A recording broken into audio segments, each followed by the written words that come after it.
बिस्मिल्लाहिर्रहमानिर्रहीम। आज का हमारा question number 1, 2 cards are drawn from a well shuffled pack of 52 cards. हमारे पास कार्ड्स के जिन्हें हम ताश भी कहते हैं, ताश के 52 पत्ते हैं। Find the probability that 3 parts हैं। पहला जुज़ है कि find the probability that one is king and other is queen. इस सवाल को जब भी कार्ड्स का सवाल आए हमें ये समझना, पहले ये देखना पड़ेगा कि उन कार्ड्स में कौन कौन से पत्ते होते हैं, कौन कौन से कार्ड्स की क्लासिफिकेशन है। जैसे क्वीन के 4 होते हैं, किंग के 4 हैं, एस के 4 हैं, इसी तरह 2 से लेके 10 तक 4 पत्ते होते हैं और फिर एस के भी 4 कार्ड्स होते हैं। तो उनकी हिस्ट्री को जानना ज़रूरी है। अब सबसे पहले हमारा क्वेश्चन है, one is king and other is queen. आपने 2 कार्ड्स ड्रा करने हैं, तो कुल 52 कार्ड्स होते हैं। एन एस अब बनाएंगे। एन एस क्या होता है कि कोई भी एक्सपेरिमेंट जब हम करते हैं उनकी टोटल तादाद कितनी होगी उस सैम्पल स्पेस की। तो एन एस 52 में से 2 कार्ड्स आपने ड्रा करने हैं, तो 52C2 लिखेंगे। इसको आप कैलकुलेटर पे एक फंक्शन होता है NCR का, आप उसको प्रेस करेंगे, 52 लिखेंगे, फिर NCR को प्रेस करेंगे, फिर 2 लिखेंगे और आपका आंसर 1326 आ जाएगा, 1326 आंसर आ जाएगा। उसके बाद पहला जुज है, one is king and other is queen. Let A is equal to one is king and other is queen. अब आपने देखना है कि आपके पास किंग के टोटल कार्ड कितने हैं। किंग के 4 हैं तो 4C1 मल्टीप्लाइड बाय क्वीन के 4 हैं तो 4C1। तो एन ए आपका, अब कैलकुलेटर पे फिर आप NCR वाला फंक्शन यूज़ करें तो 4C1 4 के बराबर होता है। 4 क्रॉस 4 16 आ जाएगा। और probability of A N A over S N S 16 by बाई 1326। इसको आप डेसिमल में भी लिख सकते हैं। सेकंड यूज है कि let both are of different colours. Let B both are of different colours. यहाँ मैं बताना चाहता हूँ कि जो ताश के पत्ते हैं, 52 पत्तों में 2 कलर होते हैं, ब्लैक और रेड। 26 कार्ड्स ऐसे हैं जो ब्लैक कलर के हैं और 26 कार्ड्स ऐसे हैं जो रेड कलर के हैं।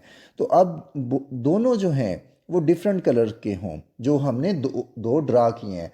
तो ब्लैक का एक कार्ड और रेड का एक कार्ड, तो 26C1 और 26C1। इसको आप कैलकुलेटर पे वही फंक्शन NCR वाला यूज़ करेंगे और फिर मल्टीप्लाई करेंगे तो हमारा आंसर 676 आ जाएगा।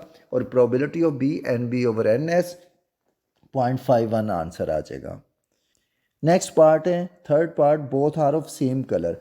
अब यानी दोनों पत्ते जो हम ड्रा कर रहे हैं, दोनों कार्ड्स जो हों वो दोनों सेम कलर के हों, यानी दोनों रेड कलर के हों या ब्लैक कलर के। अब ये देखें, बात करने में आ रहा है कि दोनों रेड के या। जब भी या का लफ्ज़ आए, जिसे इंग्लिश में आर का लफ्ज़ कहते हैं, तो हम प्लस लिखेंगे दरमियान में।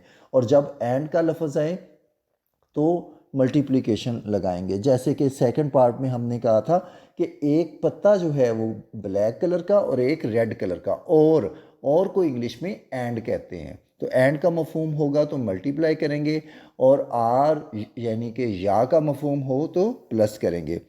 तो अब आप देखें थर्ड पार्ट में कि दोनों पत्ते 26 में से 2 रेड के भी हो सकते हैं या फिर ब्लैक के भी हो सकते हैं, 26 में से 2। तो वही फंक्शन NCR का यूज़ करेंगे तो, और देन हमारा प्रोबेबिलिटी ऑफ C आ जाएगा 650 बटा 1326, जो कि 0.49 के बराबर होता है। इस तरह हमारा ये क्वेश्चन कंप्लीट हो गया। क्वेश्चन नंबर 2 है, probability of A and B are two independent events if probability of A is equal to 0.4, probability of A is equal to 0.3। ये आपको 2 दिए हुए हैं और पहला जो उन्होंने कहा है कि probability of A intersection B. अब जब भी इंडिपेंडेंट का कहेंगे तो probability of A intersection B होता है probability of A into probability of B. दोनों को मल्टीप्लाई करें, आपका आंसर 0.12 आ जाएगा। और then probability of A union B, यहाँ पे आप probability of A union B में इसको एडिशनल लॉ कहते हैं। Additional law for not mutually exclusive event लगाया है आपने, क्योंकि आगे हमें मौजूद है probability of A intersection B का आंसर हम ऊपर निकाल चुके हैं। वैल्यूज़ पुट करें, प्लस माइनस करेंगे तो हमारा आंसर आ जाएगा।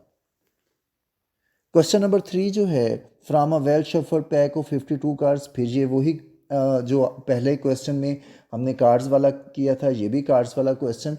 इसमें कहा है a card is drawn at random. एक ताश का पत्ता ड्रा करना है आपने। वहाँ पे 2 कार्ड्स थे, तीन भी हो सकते हैं, जितने भी क्वेश्चन में ओके हैं। यहाँ पे एक पत्ता ड्रा करना है तो NS हमारा क्या होगा 52C1। कैलकुलेटर पे फिर 52 पहले लिखेंगे, NCR का बटन जो है वो प्रेस करेंगे, फिर 1 लिखेंगे तो हमारा आंसर 52 आ जाएगा। कार्ड्स के सवाल करने से पहले मैंने आपको बताया कि आप जितने भी 52 पत्ते होते हैं उनकी हिस्ट्री को जानना ज़रूरी है कि ब्लैक कितने हैं, इसके कितने हैं। अब मैं आपको बताऊंगा यहाँ पे पहला जुज़ है ए कार्ड ऑफ डायमंड। अब डायमंड जो है उर्दू में जब हम खेलते हैं या पंजाबी में तो डायमंड वो पत्ता होता है जिस पे ईंट का निशान बना होता है। तो ईंट वाले पत्ते जो होते हैं वो 13 होते हैं, तो 13 में से एक पत्ता ड्रा करना है क्योंकि उन्होंने एक कहा है तो वो 13 आ जाएगा। प्रोबेबिलिटी ऑफ ए 13/52। इसी तरह एन एस एस वो पत्ते होते हैं, कार्ड्स वो होते हैं जिसपे ए लिखा होता है, तो ये 4 कार्ड्स होते हैं। तो आप 4C1 NB 4C1 तो ये 4 आ जाएगा। Then picture card. Picture card वो कार्ड्स हैं जिन पे किंग, क्वीन और जोकर, जैक, इन जिन पे तस्वीर बनी होती है, उसे फेस कार्ड भी कहते हैं, पिक्चर कार्ड भी कहते हैं।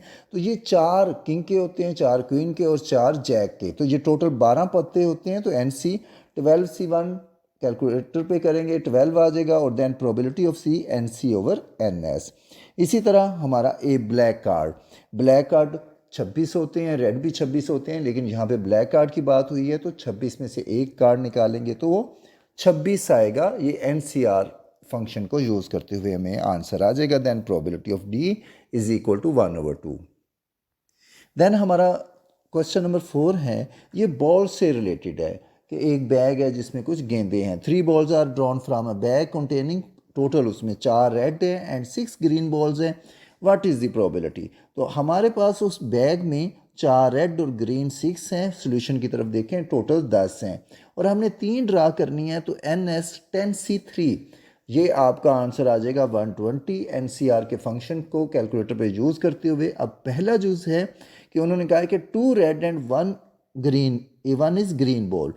अब 2 रेड, तो 4 रेड की हैं, 4 में से 2 रेड होंगी और एंड का मफहूम पाया जा रहा है एंड 1 इज़ ग्रीन, और ग्रीन 6 हैं, 6 में से एक, इनको आप कैलकुलेटर पे यूज़ करेंगे तो हमारा आंसर 36 आ जाएगा। Then probability of A NA/NS 3/10 answer आ जाएगा। Second part, all are red balls, कि जो आपने 3 बॉल ड्रा करने हैं वो तीनों रेड बॉल हों, तो रेड बॉल कितने हैं? 4, तो 4 में से 3। इसी तरह सी पार्ट है, at least 1 is green. At least 1 is green का मतलब है कि कम से कम एक ग्रीन हो, यानी एक ग्रीन भी हो सकता है और 2 ग्रीन भी हो सकते हैं और 3 ग्रीन भी हो सकते हैं, क्योंकि हमने 3 जो हैं वो बॉल्स ड्रा करने हैं। तो अगर एक ग्रीन होगा तो आप ग्रीन देखें, 6 में से एक, तो बाकी 2 कौन से हैं? ज़ाहिर बात है बाकी रेड के होंगे, तो 4C2। ये केस कंप्लीट हो गया। अब नया केस, या फिर क्या होगा, वो प्लस लगाएंगे। अगर दोनों ग्रीन हो तो 6C2, तो रेड एक हो जाएगा। और थर्ड केस इसमें 6C3 and 4C0। 4C0 calculator पे आप करेंगे NCR को यूज़ करते हुए तो वो 1 का आंसर देगा। तो इसी तरह आप ये प्रोबेबिलिटी ऑफ C निकाल लेंगे। देन है all are of same colour, कि तीनों पत्ते जो बॉल्स आप ड्रा कर रहे हैं वो सेम कलर के हों। अब तीनों, या तो वो तीनों रेड के हों या तीनों ग्रीन के हों। या का लफ्ज़ आ रहा है तो दरमियान में प्लस लगाएंगे, 4C3 प्लस 6C3। अब ये बात करने में हमने खुद देखना है, ये कोई क्लियर नहीं लिखा होगा कि या, आर या एंड का मफहूम पाया जा रहा है। ये हमें उसमें बाज़ औक़ात लिखा भी हो सकता है, बाज़ औक़ात हमें खुद देखना पड़ेगा, समझना पड़ेगा। तो ये 4C3 प्लस 6C3, इसको आप हल करेंगे, हल करना आपने सीख लिया। देन आखिरी पार्ट है कि नो रेड बॉल, कोई भी रेड बॉल ना हो, यानी रेड बॉल ना हो, वो तीनों ग्रीन बॉल हो। तो कुल ग्रीन के 6 हैं, तो NE 63 आ जाएगा। कैलकुलेटर पे करें 20। Then probability of NE/NS 20/120 = 1/6 answer. Next question number 5 है। 5 को समझने से पहले ऊपर 2 लाइनें हैं, उसको आप देखिए। 1 कॉइन एंड 2 कॉइन।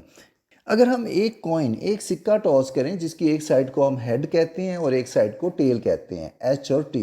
अगर हम एक कॉइन टॉस करें तो या तो हेड आएगा या टेल आएगा, लेकिन हम जो पॉसिबल रिजल्ट हैं वो 2 हैं, हेड एंड टेल। अगर हम उनको सेट की शक्ल में लिख दें तो उसको सैम्पल स्पेस कहते हैं। इसी तरह अगर हम 2 कॉइन टॉस करें, 2 सिक्के एट ए टाइम अगर हम फेंकें तो दोनों पे H आ सकता है, या फिर एक पे H और एक पे T। या पहले पे टी और दूसरे पे एच, या दोनों पे टी टी आ सकता है। तो ये मैंने उसका सैंपल स्पेस बना दिया। आपने यहाँ तक सीखा है एक कॉइन हो तो उसका क्या सैंपल स्पेस होगा, 2 कॉइन्स हो तो उसका क्या सैंपल स्पेस होगा। जो भी क्वेश्चन होगा उसके मुताबिक हम अपना सैंपल स्पेस बनाएंगे। अब आप क्वेश्चन नंबर 5 देखें, इसमें 3 कॉइन्स की बात हो रही है। तो जब 3 कॉइन्स की बात हो रही है तो 3 कॉइन्स सिक्कों के हवाले से आप सैंपल स्पेस बनाएंगे। अब आपने उसका सैंपल स्पेस कैसे बनाना है, सिर्फ एक तरीका सीख लीजिए कि ऊपर जो आपने 2 कॉइन्स वाला सैंपल स्पेस बनाया है, आप उसी सैंपल स्पेस को पहले एच से ज़रब कर दें तो वो H H H H H T H T T वो आ जाएंगे, और फिर उसी को टी से मल्टीप्लाई कर दें तो वो अगले 4 आउटकम्स आ जाएंगे। इस तरह इस सैंपल स्पेस में जब आप 3 कॉइन्स वाला क्वेश्चन करेंगे तो आपकी एन एस की तादाद जो है वो 8 हो जाएगी, जबकि ऊपर एक कॉइन का जब आप करते हैं तो एन एस की तादाद 2 है, और जब 2 कॉइन्स की बात करते हैं तो एन एस की तादाद जो है वो आपका 4 है। एन एस से मुराद उस सैंपल स्पेस की आउटकम्स की तादाद कितनी है। अब आप पहला जुज जो है वो देखें। पहला जुज इसमें उन्होंने कहा है कि find the probability of no head.